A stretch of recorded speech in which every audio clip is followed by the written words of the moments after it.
बिस्मिल्लाहिर्रहमानिर्रहीम। अस्सलाम वालेकुम।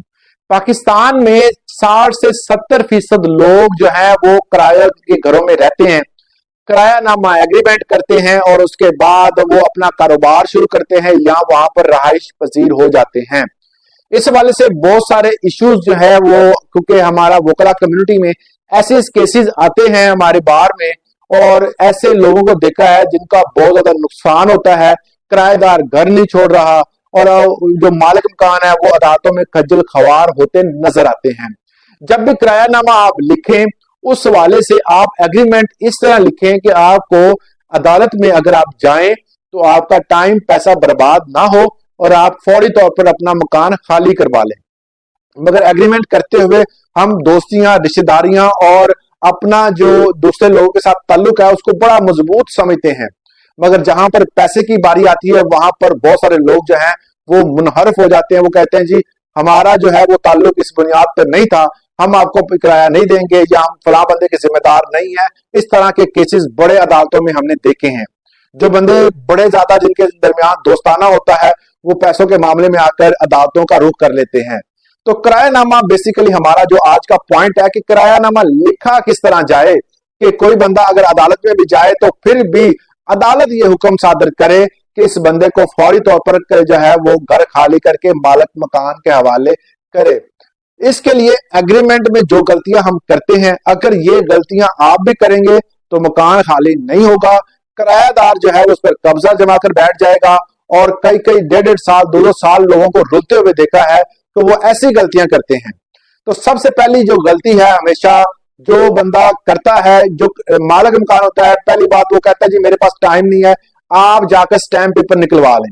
हालांकि ऐसा नहीं होना चाहिए। जब भी आप किरायानामा लिखें स्टैम्प पेपर अपने नाम का निकलवाएं, क्योंकि जो टाइटल ऑफ डॉक्यूमेंट है वो आपके नाम का तैयार होना चाहिए, क्योंकि आप ऑनर हैं और आप ही राइट्स जो हैं वो दूसरे बंदे को ट्रांसफर कर रहे हैं, खुद के राइट्स दे रहे हैं, अपने घर के उसको दे रहे हैं। तो ये ना हो कि वो अपने नाम का निकलवाए और अपने नाम के उस पर स्टेटमेंट लिखवाए, जिससे आपका जो है वो टाइम तो बच जाएगा मगर इन फ्यूचर आपको नुकसान हो सकता है। इसी तरह दूसरा पॉइंट जो है कि अगर विरासती प्रॉपर्टी है, 4 भाइयों के नाम पर प्रॉपर्टी है या वालिद के नाम पर थी, वालिद की वफात हो गई, विरासत में चारों भाइयों की आई है, वो आप किराए पे देते हैं। तो जब किराए पे देते हैं तो अक्सर औकात ऐसा करते हैं जी फलां भाई जो है वो किराए की जमीन जो है वो उसको बताया हुआ है सारा, वो मामला देखता है तो एग्रीमेंट भी उसी के नाम पर कर देते हैं।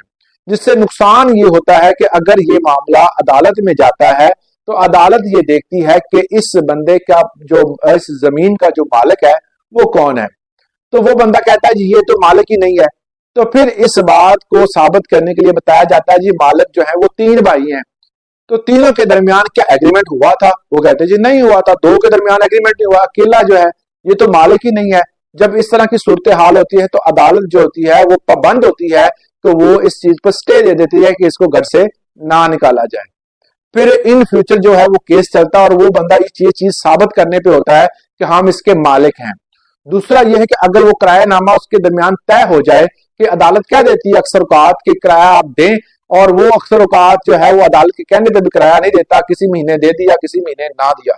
इस तरह वो बंदा जो है वो उसको पाबंद नहीं कर सकता कि आप मुझे किराया दें, क्योंकि किरायानामा जो है वो तमाम मालिकान के साथ मिलकर तय नहीं हुआ था। वो एक बंदा मालिक है मगर बाकी मालिक जो है वो इस एग्रीमेंट का हिस्सेदार नहीं थे। इस तरह जो है वो बंदा कब्जा माफिया की तरह उस पर बैठ जाता है और अपनी मनमानी करता है। तीसरा पॉइंट जो है किरायानामा रजिस्ट्रेशन नहीं करवाते लोग। आजकल जो आपको पता ही है कि जो सिलसिला शुरू हो चुका है टैक्स के हवाले से, तो लोग डरते हैं कि जी हम अगर रजिस्टर करवा दिया तो किरायानामा तो फिर किराए में से टैक्स देना पड़ेगा। वो कहते हैं जी बाप कहता है आप मेरे बेटे के नाम पर किरायानामा जो है वो लिख लें और रजिस्टर नहीं करवाते।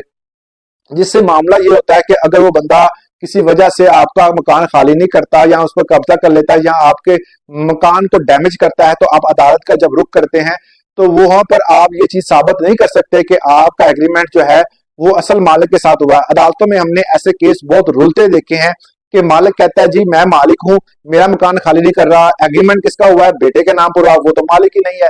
तो जब इस तरह के मामलात होते हैं तो अदालत जो है बड़ी आसानी से स्टे दे देती है कि आप इसको घर से नहीं निकाल सकते। मालिक असल मालिक के दरमियान एग्रीमेंट नहीं था। असल मालिक जब ये चीज साबित करता है कि जी मैं मालिक हूँ, ये मेरा बेटा है, तो इस दौरान कई कई महीने लग जाते हैं, क्योंकि डेटों का मामला और ज़ेर इंतवा केसेस जो है वो बहुत ज्यादा है, जिसकी वजह से बारी आते हुए आपके कई 1.5-2 साल जो है कम अज कम लग जाते हैं। इस तरह जो है वो बंदा फ्री कॉस्ट जो है वहां पर आपकी जमीन पर कब्जा करके, मकान पर कब्जा करके इंजॉय करता है। चौथा काम जो होता है वो ट्रस्ट की बुनियाद पे होता है। मैं जी फलां बंदा बड़ा वाकिफ है मेरा, ये बड़ा इसके साथ मोहब्बत है मेरी, मेरा दोस्त है, अहबाब है, तो मैं जो है वो अपनी अपनी मोहब्बत की बिना पर, अपने दोस्ताने की बिना पर इस बंदे को दे रहा हूँ।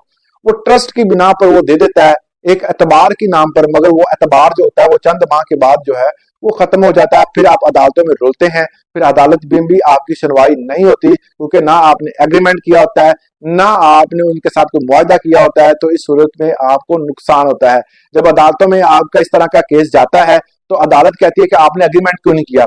वहां पर मालिक और दोनों जो है वो दूसरा जो किराएदार है, दोनों को अदालत जुर्माना भी करती है, और इस दौरान जो है वो किराएदार इससे फायदा भी उठाता है। इसके अलावा जितने भी एग्रीमेंट होते हैं, इन एग्रीमेंट को रजिस्टर्ड हमेशा अपने नाम पर करवाना चाहिए। अगर विरासती प्रॉपर्टी है तो सारे बंदे जो विरासत जिनके नाम पर है वो उन तमाम को मेंशन करवाना चाहिए। अगर ऐसी गलती आप नहीं करते तो आप अदालती कार्रवाई में हमेशा सुरखरू होते हैं। अगर आप ऐसी गलतियां करेंगे तो इन फ्यूचर अगर अदालत में जाता है मामला तो आप इसका नुकसान उठाएंगे। आज के लिए इतना। इस हवाले से अगर आपका कोई सवाल है हमें कमेंट सेक्शन में पूछ सकते हैं। इजाजत दीजिएगा। अल्लाह हाफिज।